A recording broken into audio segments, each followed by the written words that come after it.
let every nation know, whether it wishes us well or ill, that we shall pay any price, bear any burden, meet any hardship, support any friend, oppose any foe, to assure the survival and the success of liberty. He was the youngest elected president in history. The administration of President John Fitzgerald Kennedy begins. Coming into office at the height of the Cold War, a man endowed with grace, good looks, I have heard all the excuses, and a wide-ranging intellect. but I believe not in an America that is first but, first if, first when, but first period. He had a gift for touching the best, humane, most idealistic impulses in America. He had a gift for rallying the country. And 50 years after his death, Americans are still fascinated by him. So we asked Robert Caro and two other noted historians to help us explore John Fitzgerald Kennedy's life and his presidency. Robert Dallek believes part of the attraction is that Kennedy died so young. He's frozen in our minds at the age of 46. People can't imagine that if he were alive today, he'd be 96 years old, see. So there he is, still so youthful, so handsome, so charming, so witty. Thurston Clarke says Kennedy was also a very complicated human being. John F. Kennedy is a marvelous human puzzle. You think you've gotten to the end of it, you think you've solved it, and then suddenly something else happens. He was born in 1917, the second of 9 children, into a legendary Irish-American family. His father, Joseph, was a multimillionaire who served as ambassador to Great Britain. In 1941, after graduating from Harvard, John Kennedy enlisted in the Navy. As World War II raged on, he took command of PT-109, a small torpedo boat that was ultimately cut in half by a Japanese destroyer in the South Pacific. He takes one of the men who is severely injured, burned, takes his life belt and puts it between his teeth and swims something like a half a mile to a nearby island, dragging this man along with him. Kennedy is hailed as a hero, but it's only after his older brother Joe, a naval aviator, is killed in action that John Kennedy decides on a political career, serving in the House In Massachusetts, and then Senate. Representative John F. Kennedy scores one of the few major Democratic victories. It wasn't his father entirely tapping him in the shoulder and said, "Boy, you're next." This is a very ambitious man. I think if you rated presidents on ambition, I think Kennedy would be at the top of the list. I'm here today to say that I am a candidate for the office of the President of the United States. And that ambition leads Kennedy to run for the White House in 1960. Everyone is voting for Jack. Despite what was considered a lackluster congressional career. Jack is on the right track 'cause he's got high hopes. What I don't understand in reading everything, what gives this man the kind of chutzpah to say, I'm going to be president? Well, you know, for one thing, there's a genius about him. Now, don't look up. This is Senator John F. Kennedy of Massachusetts.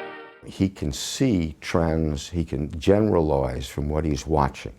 And he knows that he's great on television. He knows there's a new force coming in politics in America, and it's television. I accept the nomination of the Democratic Party. Kennedy rolls over Lyndon Johnson and other more seasoned senators to become the Democratic nominee. We disagree very fundamentally on the position of the United States. He then outshines Vice President Richard Nixon, the Republican candidate, in the first ever televised presidential debates. That's the argument between Mr. Nixon and myself. And on that issue, the American people have to make their judgment. And despite his youth, inexperience, and Catholic background, John F. Kennedy wins the White House. So help me God. And delivers an inaugural address that still resounds. And so, my fellow Americans, ask not what your country can do for you, ask what you can do for your country. And he has big ideas. This call will be a pool of trained men and women sent overseas. Founding the Peace Corps and soaring to new heights in space. I believe that this nation should commit itself to achieving the goal before this decade is out of landing a man on the moon and returning him safely to the earth. But just 3 months into office, Kennedy agrees to a risky operation to overthrow Fidel Castro's communist government in Cuba. The Bay of Pigs invasion fails miserably. This is the CBS News Extra. A year and a half later, in October 1962, there's a worldwide crisis after surveillance photos detect that the Soviet Union has placed nuclear missiles in Cuba. Those are Russian-made, Russian-manned ballistic missiles. Kennedy orders a naval blockade and makes it clear, if the Russians don't yield, the world could be headed for nuclear war.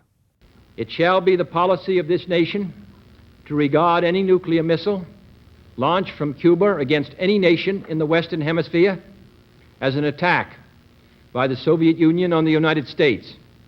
Soviet leader Nikita Khrushchev backs down. If you talk about Kennedy's legacy, if he had no other legacy, in the Cuban Missile Crisis, he really did save the world from what was a real threat of nuclear war. You know, if it doesn't happen, it's like you think it couldn't have happened. That wasn't the case. But Kennedy was facing his own personal struggles. He went to great lengths to hide his case of Addison's, a disease of the adrenal glands, and he had to brave intense back pain, wearing a brace under his clothes. How is your aching back? Well, it depends on the weather, political and otherwise. He not only put on the brace, but he would take an ace bandage and wrap it in a figure eight around his legs and then around his back to give him greater support. And though he and Jacqueline Kennedy and their 2 children were the perfect picture of family bliss, history has shown John Kennedy was a womanizer. He had call girls. He had serious, glamorous women. He had some of the aides at the White House. But you see, I think there was a quality of excitement for him in this, that he was a prince of the realm, and he wasn't going to get caught. Morning. Indeed, reporters of the time seemed blinded by Kennedy's charm and humor, especially at his frequent press conferences. I wonder if you could tell us whether, if you had it to do over again, you would work for the presidency, and whether you can recommend the job to others. Well, the answer is, the first is yes, and the second is no. I don't recommend it to others. But in November of 1963, he was focused on a host of serious foreign and domestic issues, from trying to get a major civil rights bill passed, to grappling with events in Vietnam, to what became his top priority, ensuring an era of peace. He saw his path to greatness as being the man who had ended the Cold War. He's broken away from his plan and gone right up to the fence to shake hands with people. And to do that, he wanted a second term in office. So he and Jackie decide to make a campaign trip to Dallas. Now they are waving, and here comes Jackie waving by. And then, as their motorcade makes its way through the city, It appears as though something has happened in the motorcade route. those shots ring out. There has been a shooting. Parkland Hospital has been advised to stand by for a severe gunshot wound. Leaving a stunned nation and an unfinished legacy. There's only one word to describe the picture here, and that's grief. What was it that moved this nation so much? It's youth, grace, beauty, hope, promise, the crack of a gunshot, murder, horror, blood, assassination. As history goes on, it will stay a very prominent part of its history. It's never going to fade. It is never going to fade.